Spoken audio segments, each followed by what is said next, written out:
शेतकरी बांधवांनो नमस्कार. शेती ज्ञानसागर या आपल्या चॅनलवर तुमचं मनापासून स्वागत. आपलं हे चॅनल खास तुमच्यासाठी आहे. इथे आपण शेतीमधल्या नवनवीन गोष्टी, सरकारी योजना आणि तुमच्या फायद्याची प्रत्येक माहिती अगदी सोप्या भाषेत समजून घेतो. तर आज आपण अशाच एका मोठ्या विषयावर बोलणार आहोत, ज्याची चर्चा सध्या संपूर्ण महाराष्ट्रात सुरू आहे. आणि तो विषय आहे शेतकऱ्यांच्या कर्जमाफीचा. हा आकडा लहानसहान नाहीये, तब्बल 55,000 कोटी रुपयांचा हा प्रश्न आहे. चला तर मग हा नेमका काय प्रकार आहे हे आपण सविस्तरपणे समजून घेऊया.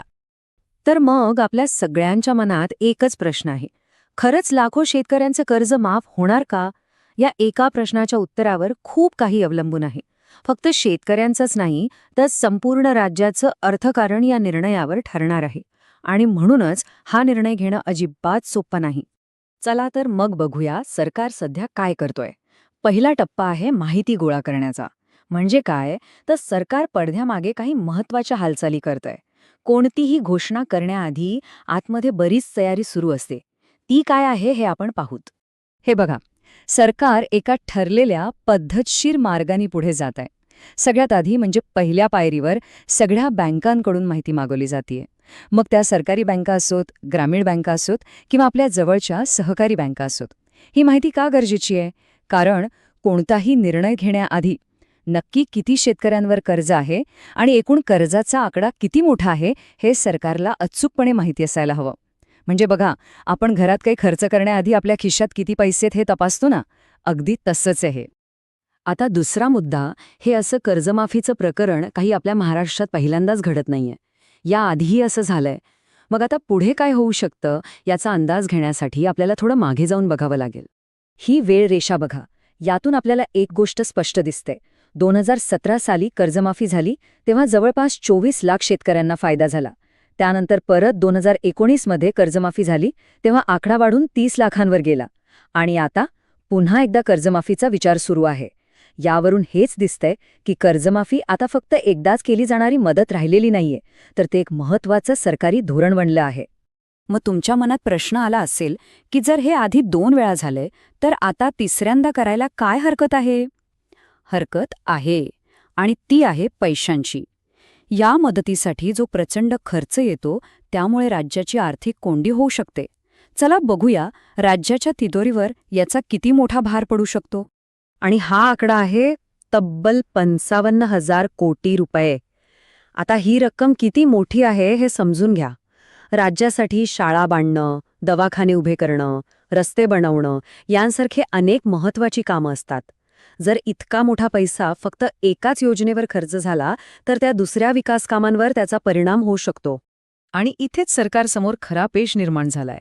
एका बाजूला आहे कर्जमाफीची गरज, कारण अवकाळी पाऊस, दुष्काळ यामुळे संकटात सापडलेल्या शेतकऱ्याला तातडीने दिलासा देणं गरजेचं आहे. दुसरीकडे आहे तितकीच मोठी अडचण, म्हणजे राज्याच्या तिजोरीवर येणारा प्रचंड ताण. या दोन्ही गोष्टींमध्ये समतोल साधणं हे सरकारसाठी एक मोठं आव्हान आहे. आता चौथा विभाग.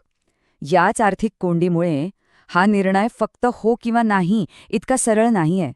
म्हणून सरकार सगळ्यांना कर्जमाफी देणं आणि कुणालाच काही न देणं या 2 टोकांच्या मध्ये अनेक वेगवेगळ्या पर्यायांचा विचार करत आहे. हेच पर्याय आपल्याला इथे दिसत आहेत, जसं की सगळ्यांचं सरसकट कर्ज माफ करायचं, की फक्त ठराविक रकमेपर्यंतच म्हणजे 1.5 किंवा 2 लाखांपर्यंतच कर्ज माफ करायचं, किंवा फक्त पिकासाठी घेतलेलं कर्ज माफ करायचं. नुसतं व्याज माफ करण्याचाही एक पर्याय आहे. आणि जे शेतकरी वेळेवर कर्ज भरतात त्यांना काही मदत द्यायची का, हाही एक विचार सुरू आहे. प्रत्येक पर्यायाचा खर्च आणि त्याचा परिणाम वेगवेगळा असणार आहे. आणि एक गोष्ट लक्षात ठेवायला हवी, जी काही योजना येईल ती सरसकट सगळ्यांसाठी नसेल. त्यासाठी काही नियम, काही अटी नक्कीच असतील. जसं की ज्यांच्याकडे कमी जमीन आहे म्हणजे लहान शेतकऱ्यांना आधी प्राधान्य दिलं जाईल, फक्त ठराविक काळात उचललेल्या पीक कर्जाचाच विचार केला जाईल. असं का? तर मर्यादित पैशांमध्ये ज्यांना मदतीची सगळ्यात जास्त गरज आहे त्यांच्यापर्यंत ती पोचली पाहिजे, हा त्यामागचा उद्देश असतो. बरं, हे सगळं झालं सरकारी पातळीवरचं. पण या सगळ्या चर्चेच्या केंद्रस्थानी जो सामान्य शेतकरी आहे त्याने काय करायचं? सरकार निर्णय घेईपर्यंत आपण काय करायला हवं? या काळात सगळ्यात महत्वाची गोष्ट म्हणजे कोणत्याही अफवांवर विश्वास ठेवू नका. कोणी काहीही सांगेल, पण जोपर्यंत सरकार अधिकृत घोषणा करत नाही तोपर्यंत शांत रहा आणि आपलं लक्ष फक्त आपल्या कागदपत्रांची तयारी ठेवण्यावर ठेवा. ही एक तुमच्यासाठी छोटीशी यादी आहे. वेळ काढून आपल्या बँकेत एक चक्कर मारा आणि कर्जाची काय स्थिती आहे ते तपासून घ्या. तुमचं आधार कार्ड बँक खात्याशी जोडलेलं आहे का हे नक्की बघा. आणि KYC पूर्ण आहे ना याची खात्री करा. KYC म्हणजे काय, तर बँकेला तुमची ओळख पटवण्यासाठी लागणारी कागदपत्र. ही तयारी का महत्वाची आहे, कारण जेव्हा कधी योजना जाहीर होईल तेव्हा ऐनवेळी धावपळ नको आणि कागदपत्र पूर्ण नसल्यामुळे तुमची संधी जायला नको. आता आपण शेवटच्या आणि सगळ्यात महत्वाच्या मुद्द्याकडे येऊया. कर्जमाफी तर ठीक आहे, ती गरजेचीही असेल, पण आपल्याला याच्याही पुढे जाऊन विचार करायला हवा.